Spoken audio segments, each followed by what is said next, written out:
तासगाव कवठेमहांकाळ मधील 55 गावांच्या जलजीवन योजनेच्या रिवाइज एस्टिमेटला मंजुरी, रखडलेली कामं तातडीनं पूर्ण करण्याचे आदेश।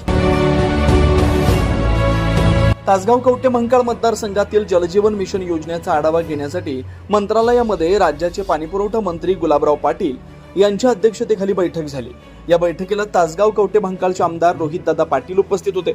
या बैठकीमध्ये तासगाव आणि कवठेमहांकाळ तालुक्यातील जलजीवन योजनेअंतर्गत 55 गावच्या सुधारित अंदाजपत्राला मंजुरी देण्यात आली।